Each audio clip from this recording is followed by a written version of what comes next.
Que faire si on n'arrive pas à respecter son emploi du temps de révision?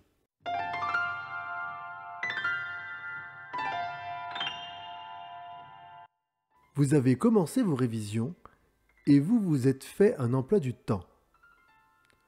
Au début, cela se passait bien, mais au fur et à mesure, vous avez constaté que vous manquiez certains rendez-vous. Pire, vous prenez de plus en plus de retard sur ce que vous aviez prévu.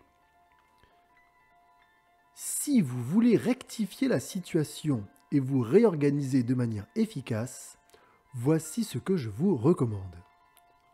Tout d'abord, en dehors des événements réellement imprévisibles, comme un accident par exemple, si vous n'arrivez pas à respecter votre emploi du temps, c'est que vous avez sous-estimé ou surestimé quelque chose. Le problème peut provenir de votre capacité à maintenir des efforts sur une longue durée. Cela peut être la trop grande quantité d'informations à retenir, ou encore, vous avez peut-être sous-estimé la quantité de vos activités annexes. Afin de déterminer avec précision le cas dans lequel vous vous trouvez, vous devez absolument dresser un inventaire plus élaboré de tout ce que vous avez à faire.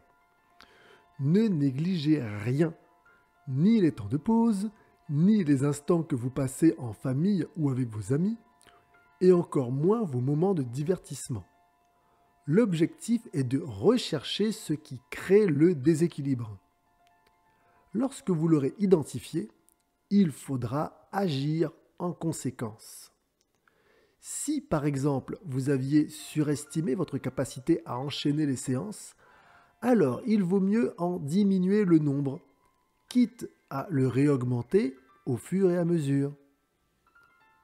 L'idée est de vous permettre de vous habituer étape par étape à fournir de plus en plus d'efforts. Si, au contraire, vous aviez sous-estimé la quantité de choses à savoir, il faudra cette fois-ci augmenter votre temps d'étude et, s'il le faut, restreindre vos moments de divertissement. Rassurez-vous, vous les retrouverez après les épreuves. Et voilà, c'est tout pour aujourd'hui.